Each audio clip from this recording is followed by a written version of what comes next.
హరే రామ హరే కృష్ణ.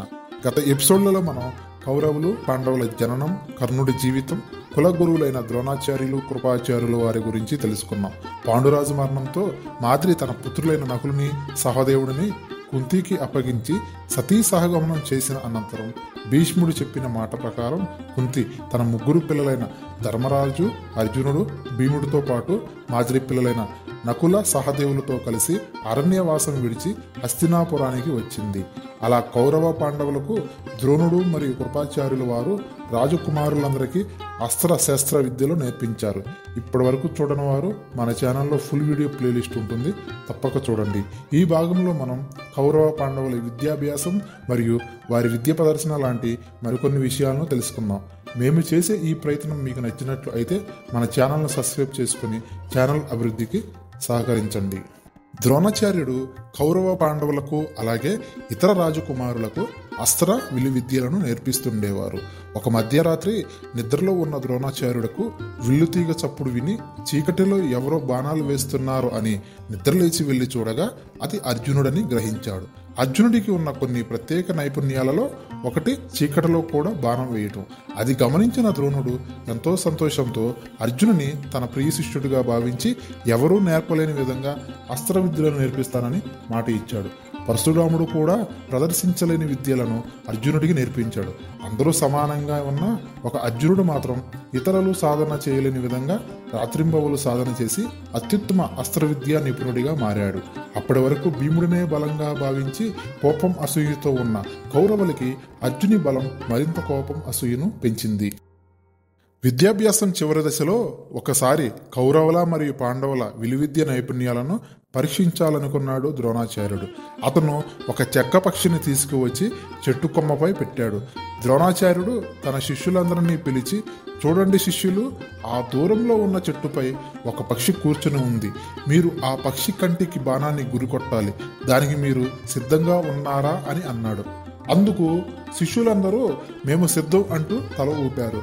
ముందుగా పాండవులలో పెద్దవాడు అయిన యుధిష్ఠరుడు అనగా ధర్మరాజు తన నైపుణ్యాన్ని పరీక్షించడానికి పిలవగా అతను తన విల్లు తీగను చాచి బాణాన్ని వదలబోతుండగా ద్రోణాచార్యుడు అతనిని ఒక ప్రశ్న అడిగాడు.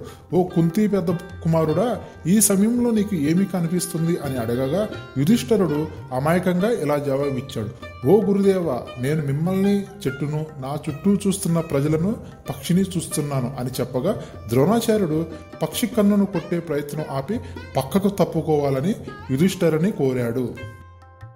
తరువాత దుర్యోధనుడు, భీముడు, నకులుడు, సహదేవుడు మొదలైన వారిని కూడా ద్రోణాచార్యుడు మీకు ఏమి కనపడుతుంది అని అడగగా వాళ్ళు అందరూ కూడా పెద్దవాడు చెప్పిన సమాధానాలే చెప్పారు.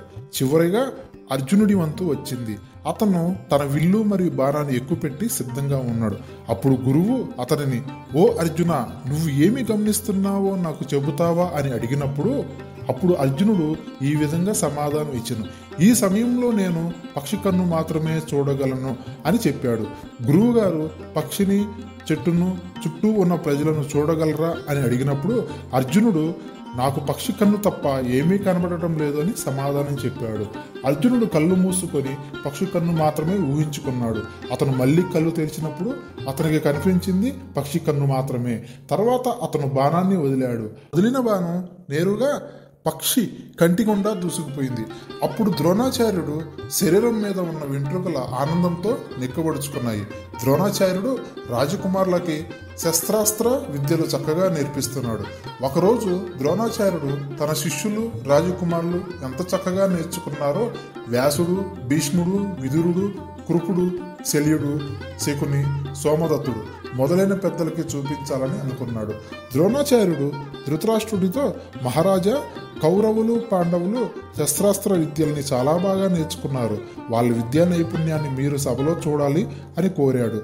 ద్రోణాచార్యుడు చెప్పిన దానికి ధృతరాష్ట్రుడు అంగీకరించి వెంటనే విదురుణ్ణి పిలిచి శస్త్రాస్త్ర విద్యలో కురువంశ రాజకుమారులు ఎంత ప్రావీణ్యత సంపాదించారో తెలుసుకునేందుకు వీలుగా ఉండేలా రంగస్థలం సిద్ధం చేయమని చెప్పాడు.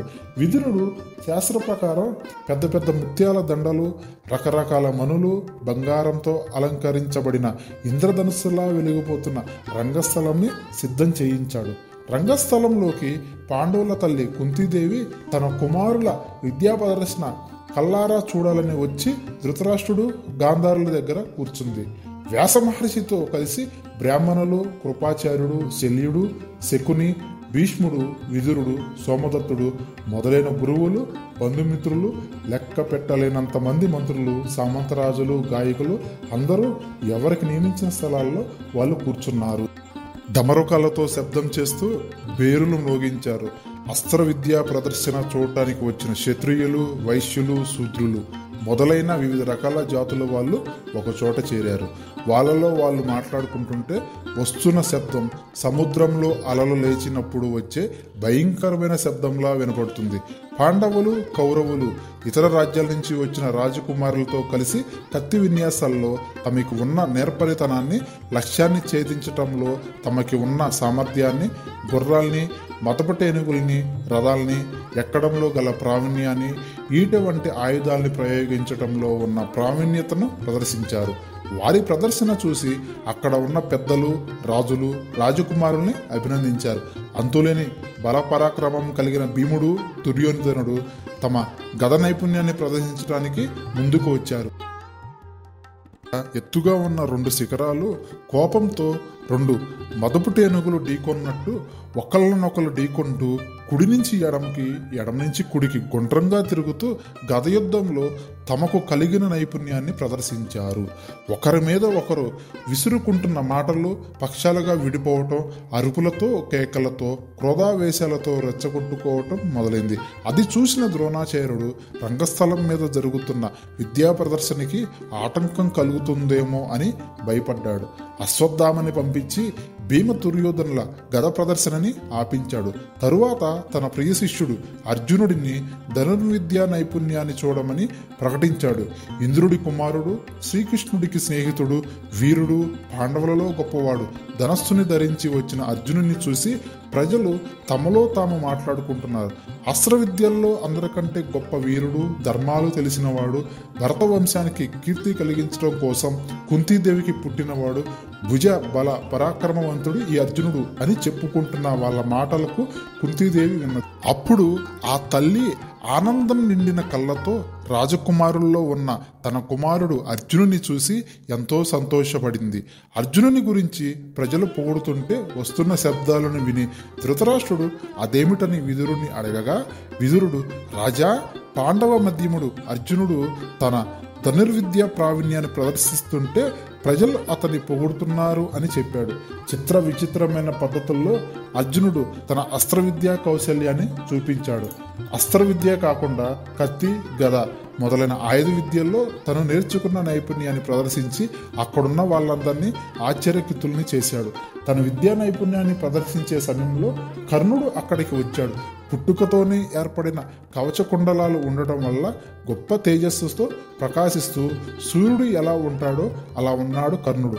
కర్ణుడిని ప్రజలందరూ ఆశ్చర్యంతో చూసినారు.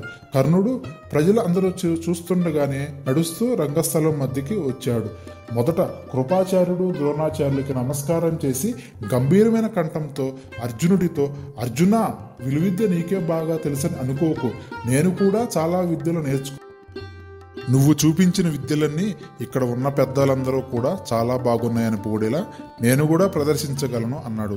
తనకంటే వీరుడు లేడని భావిస్తున్న అర్జునుడికి కోపం వచ్చింది. అర్జునుడి వంటి గొప్ప వీరుడు లాంటి వాడు కౌరలలో లేడని బాధపడుతున్న దుర్యోధనుడికి సంతోషం కలిగింది. కర్ణుడి దగ్గరికి వచ్చి ప్రేమతో అతన్ని కౌగులించుకొని, ఇక్కడ ఉన్న రాజులందరూ చూస్తూ ఉండగా నువ్వు అర్జునుడితో ద్వంద్వ యుద్ధం చేయాలి అనగా అది విన్న కురు పెద్దలు రాకుమారులు మరొక రాజ్యకుమారులతోనే పోటీ పడాలని చెప్పగా కర్ణుడు తన రథసారథి కొడుకును అని చెప్పలేక మౌనంగా ఉండిపోయాడు. అందుకు దుర్యోధనుడు, కర్ణుడు రాజు కాదు కనుక ద్వంద్వ యుద్ధంలో పాల్గొనడానికి అర్హుడు కాడని మీరు అనుకుంటే నేను అందరి ఎదురుగా ఇతడికి అంగరాజ్యం ఇచ్చి రాజుగా ప్రకటిస్తాను అని భీష్మ ధృతరాష్ట్రుల అనుమతి తీసుకొని అప్పటికప్పుడే 1000 మంది బ్రాహ్మణులకి 1,000,000 గోవుల్ని దానంగా ఇచ్చాడు. ఆ బ్రాహ్మణులు కర్ణుడు అంగరాజ్యానికి అర్హుడని ఆశీర్వదించి బంగారు సింహాసనం మీద కర్ణుణ్ణి కూర్చోబెట్టి అంగరాజుగా పట్టాభిషేకం చేశారు. కర్ణుడు సంతోషంతో దుర్యోధనుని చూసి, భూమండలం మొత్తంలో ఉన్న గొప్ప గొప్ప రాజులందరూ కూర్చొని ఉండగా నన్ను రాజును చేసి గౌరవించావు. నువ్వు నాకు చేసిన ఈ గొప్ప ఉపకారానికి బదులుగా నేను నీకు ఏమి చేయగలను అని అనగా, కర్ణుడి మాటలకి దుర్యోధనుడు, కర్ణ, లోకంలో అందరూ మెచ్చుకునేంత గొప్ప స్నేహితుడిగా నాతో ఉండు అని అన్నాడు. కర్ణుడు దుర్యోధనుడికి ఇష్టమైన స్నేహితుడిగా ఉండటానికి సంతోషంగా అంగీకరించాడు.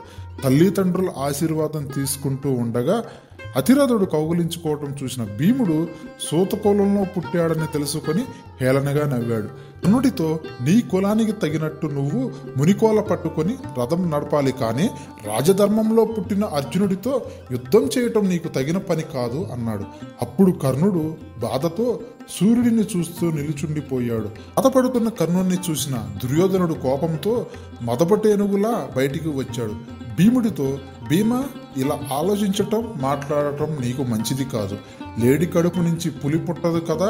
ఇంత గొప్ప కాంతి భుజబలము పరాక్రమము కలిగిన వాడు నీచ కులంలో ఎందుకు పుడతాడు? గొప్పవాళ్ళ పుట్టుక, దేవతల పుట్టుక, నదుల పుట్టుకల గురించి తెలుసుకోవటం సాధ్యమైన పని కాదు అంటూ దేవేంద్రుడి దగ్గర ఉన్న వజ్రాయుధం దదీసి ఎముకల నుంచి పుట్టలేదా? గంగాదేవికి, కృతికలకి, అగ్నికి, రుద్రుడికి కొడుకుగా కుమారస్వామి రెల్లు పొదల్లో పుట్టలేదా? ధర్మం తెలిసిన కృపాచార్యుడు రెల్లుగడ్డి దబ్బుల్లో పుట్టలేదా? కీర్తివంతుడు గొప్పవాడు అయిన ద్రోణుడు కొండ నుంచి పుట్టలేదా? భూమిని కాపాడడానికి పుట్టిన క్షత్రియులు ఉత్తమమైన బ్రాహ్మణుల వల్ల పుట్టలేదా? అందరూ చెప్తున్న దాన్ని బట్టి మీ పుట్టుకలు కూడా ఇటువంటివే కదా. అయినా ఈ పుట్టుకలతో ఏం పని? కర్ణుడు సహజమైన కవచ కుండలాలతో పుట్టినవాడు, గొప్ప తేజస్సు కలవాడు. ఇతడు సామాన్యుడు కాదు. తన భుజ బల పరాక్రమాలతో ఈ భూమండలాన్ని మొత్తాన్ని పాలించగల సమర్థత కలవాడు అన్నాడు. అంతలో సూర్యాస్తమయం అవడంతో దుర్యోధనుడు అస్త్రవిద్యా రంగాన్ని విడిచిపెట్టి 1000 దీపాలు వెలుగుతుండగా కర్ణుణ్ణి వెంటబట్టుకుని ఇంటికి వెళ్ళిపోయాడు. పాండవులు కూడా భీష్మ, ద్రోణ, విదుర, కృపాచార్యులతో కలిసి తమ తమ ఇళ్ళకి వెళ్ళిపోయారు. శ్రీదేవి సహజ కుండలాలతో సూర్యుడిలా వెలిగిపోతున్న తన కుమారుడు కర్ణుణ్ణి గుర్తుపట్టింది, కానీ తన ప్రేమను మాత్రం బయట పెట్టలేదు. అలా కురు యువరాజుల విద్యా ప్రదర్శన ముగిసింది. తరువాయి భాగంలో ద్రోణుడు గురుదక్షిణగా పాంచాల రాజ్య రాజైన ద్రుపదుని బంధించి ఇవ్వమని ఎందుకు కోరాడో తెలుసుకుందాము. హరే రామ, హరే కృష్ణ.